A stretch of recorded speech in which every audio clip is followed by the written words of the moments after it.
O corpo não esquece. Parte 1. A redescoberta do trauma.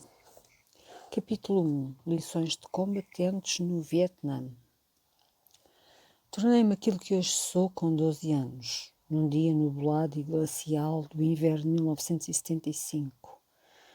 Foi há muito tempo, mas é um erro aquilo que dizem sobre o passado. Quando agora olho para trás, percebo que ando há 26 anos a espreitar para aquela ruela deserta. Alec Hosseini, o menino de Cabul. As vidas de algumas pessoas parecem fluir como numa narrativa. A minha teve muitas paragens e começos. E isso o que o trauma faz, interrompe a intriga. Simplesmente acontece e depois a vida continua. Ninguém nos prepara para isso. Jessica Stein, Daniel, A Memory of Terror. A terça-feira, depois do fim de semana do 4 de julho de 1978, o dia da independência dos Estados Unidos, foi o meu primeiro dia como psiquiatra na clínica dos veteranos de Boston. Quando estava a pendurar no meu novo gabinete uma reprodução do meu quadro favorito de Bruegel, A Parábola dos Cegos, ouvi um grande barulho na recepção, ao fundo do corredor. Um instante mais tarde, entrou-me pela porta um homem enorme e descomposto. Vestia um fato com coleto, cheio de nódoas, e tinha debaixo do braço um número da revista Soldier of Fortune. Estava tão agitado e tão claramente embriagado que pensei: como é que vou conseguir ajudá-lo? Pedi-lhe que se sentasse e me dissesse o que podia fazer por ele. Chamava-se Tom e era advogado. 10 anos antes tinha estado nos Marines, em comissão de serviço no Vietnã. Não tinha passado com a família e este fim de semana do feriado do dia da independência. Ficara fechado no escritório na Baixa de Boston, a beber e a olhar para fotografias antigas. Pela experiência de anos anteriores, já sabia que o barulho, os fogos de artifício, o calor e o piquenique no jardim da irmã, sob a folhagem espessa das árvores no início do verão, tudo coisas que lhe lembravam o Vietnã. Iam deixar louco. E quando ficava perturbado, tinha medo de estar junto da família, porque se comportava como um monstro com a mulher e os 2 filhos. O barulho que as crianças faziam deixava-o tão exasperado que, para não lhes bater, saía de casa. Só conseguia acalmar-se quando bebia até cair, ou pegava na Harley Davidson e se lançava a estrada fora, sem destino e a uma velocidade perigosa. A noite não lhe trazia qualquer alívio. O sono era constantemente interrompido por pesadelos, com uma emboscada num arrozal, no Vietnã, na qual todos os membros do pelotão eram feridos ou mortos. Também tinha flashbacks terríveis nos quais via crianças vietnamistas mortas. Os pesadelos eram tão horríveis que ele tinha medo de adormecer e muitas vezes ficava acordado a maior parte da noite a beber.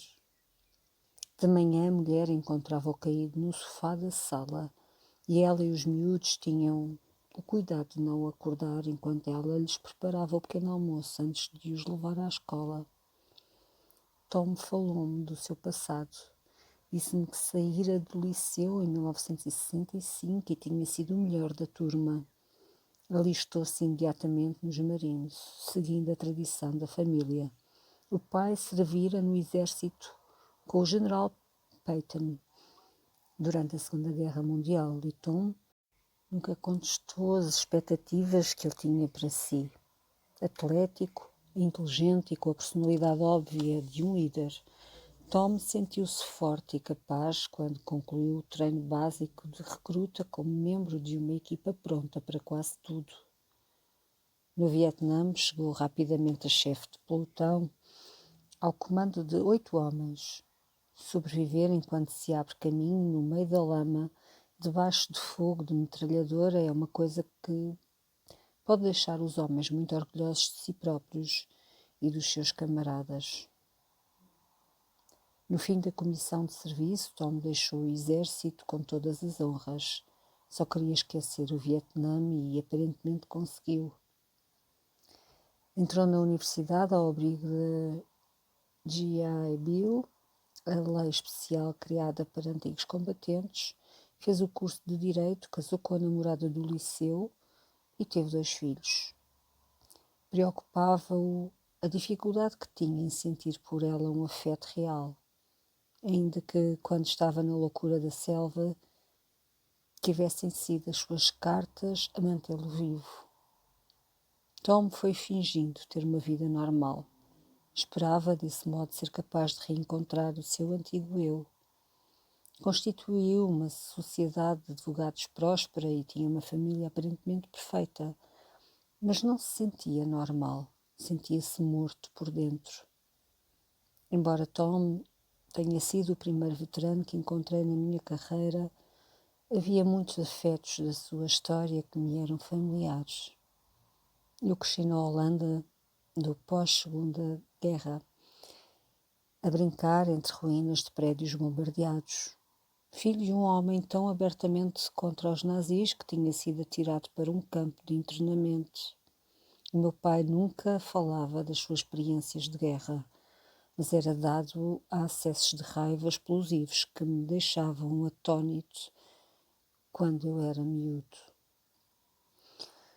Como é que o homem que eu ouvia todas as manhãs descer tranquilamente as escadas para orar e ler a Bíblia, enquanto o resto da família dormia, podia ter um temperamento tão aterrorizador?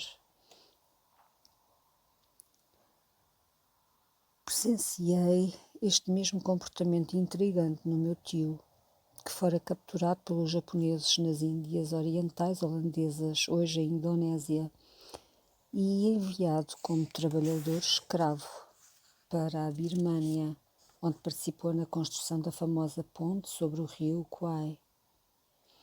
Ele também raramente falava da guerra e também ele tinha fúrias incontroláveis.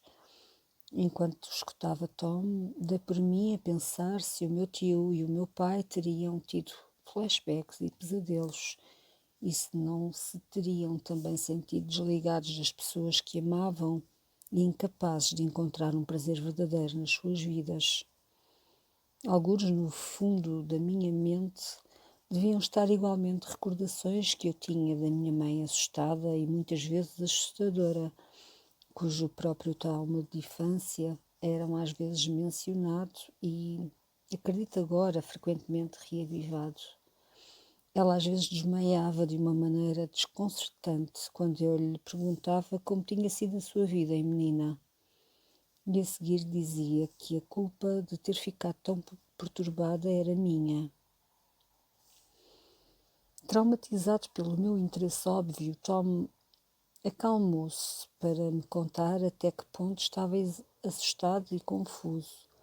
Tinha medo de estar a ficar como o pai, que andava sempre zangado e raramente falava com os filhos, a não ser para os comparar desfavoravelmente com os seus camaradas de armas que tinham perdido a vida perto do Natal, 1944, na Batalha das Ardenas. Quando a consulta se aproximava do fim, fiz aquilo que os médicos costumavam fazer. Concentrei-me na parte da história de Tom que julgava compreender os seus pesadelos. Quando estudava medicina, tinha trabalhado num laboratório do sono, a observar os ciclos do sono e sonho, e até tinha coassinado alguns artigos sobre pesadelos. Também participara em algumas das primeiras investigações sobre os efeitos benéficos de drogas psicotrópicas que no início dos anos 1970 começavam a ser utilizadas. Assim, embora me faltasse a apreender a exata dimensão dos problemas de Tom, sabia alguma coisa sobre pesadelos.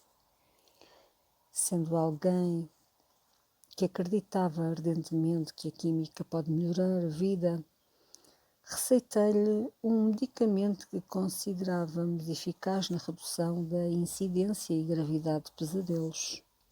Marquei-lhe uma nova consulta para daí a 2 semanas. Quando ele voltou a ver-me, apressei-me a perguntar-lhe se o medicamento tinha tido efeito. Respondeu-me que nem lhe tinha tocado. Procurei esconder a minha irritação e perguntei-lhe porquê. Disse-me: percebi que se ao tomar os comprimidos os pesadelos desaparecem. Será como se abandonasse os meus amigos e as suas mortes tivessem sido em vão. Preciso de ser uma memória viva dos meus amigos que morreram no Vietnã. Fiquei aturdido. A lealdade de Tom aos mortos bloqueava-o para viver a sua própria vida, tal como a devoção do pai dele aos seus camaradas o tinha impedido de viver. As experiências do pai e do filho no campo de batalha tinham tornado o resto das suas vidas irrelevante. Como é que isso tinha acontecido e o que era possível fazer?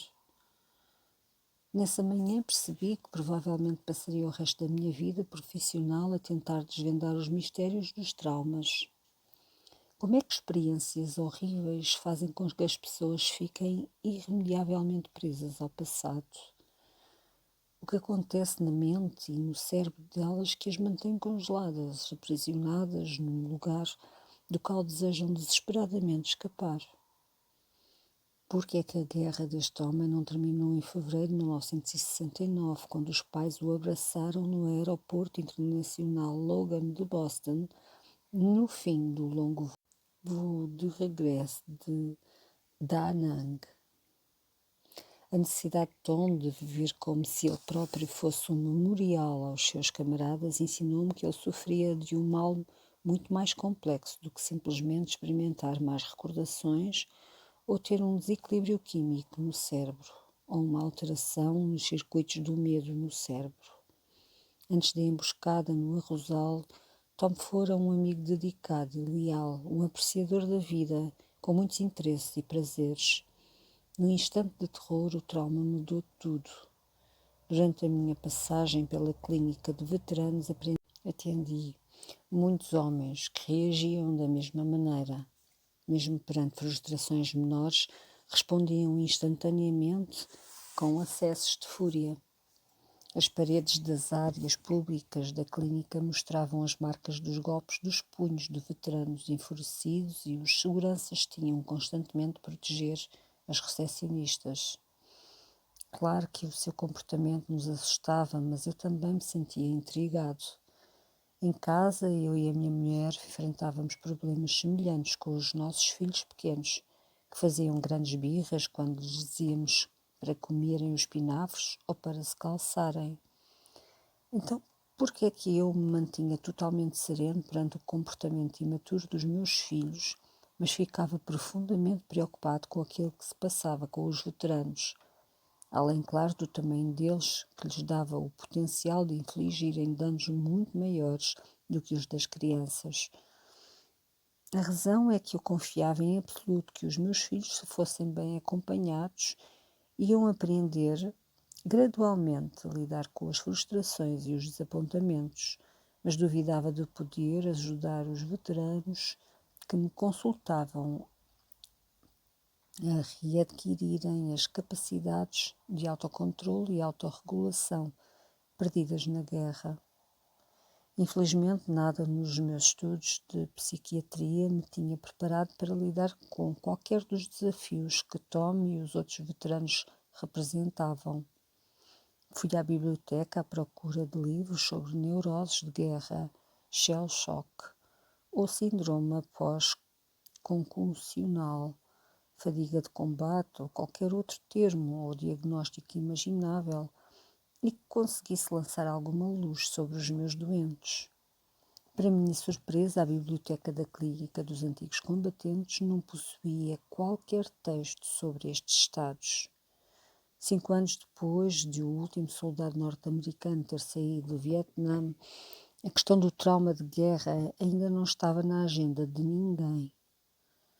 Por fim, na biblioteca Caldwell da Faculdade de Medicina de Harvard, encontrei The Traumatic Neuroses of War, as neuroses traumáticas da guerra, que fora publicado em 1941 por um psiquiatra chamado Abraham Gardiner.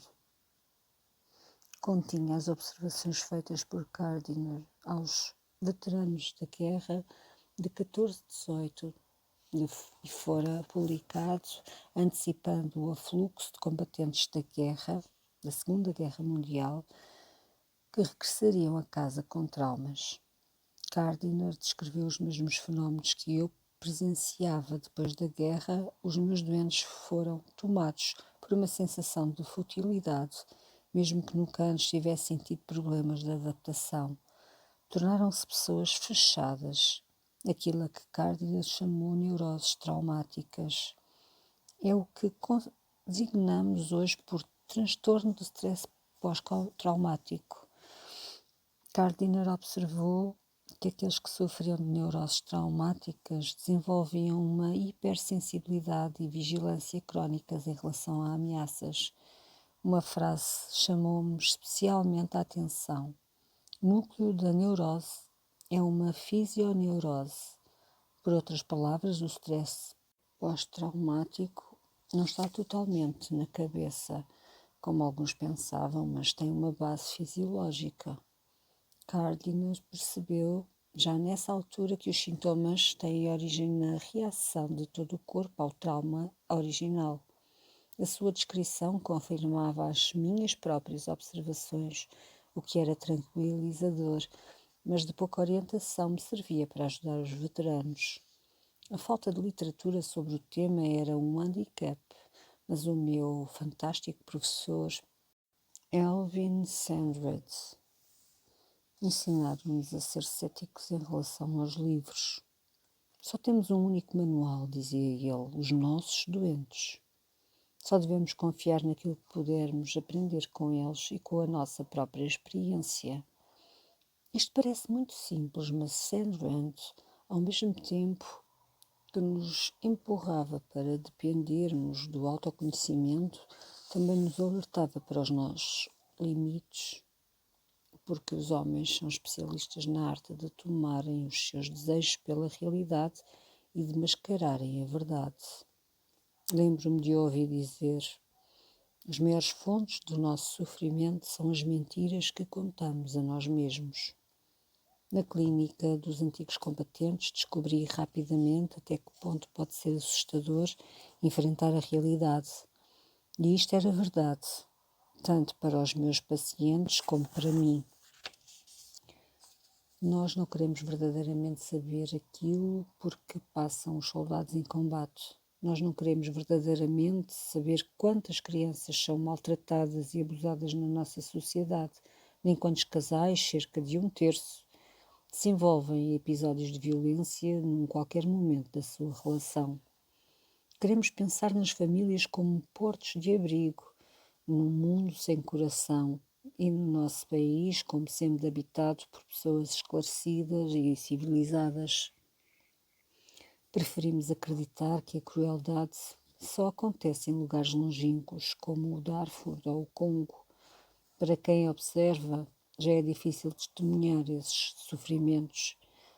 Não espanta por isso que as próprias pessoas traumatizadas não tolerem recordá-los e recorram com frequência a drogas ou álcool e à automutilação para bloquear as recordações desses acontecimentos insuportáveis. Tom e os seus camaradas veteranos tornaram-se os meus primeiros professores na minha busca para entender como é que as experiências esmagadoras destroçam vidas e para encontrar aquilo que lhes permita voltarem a ter uma vida plena.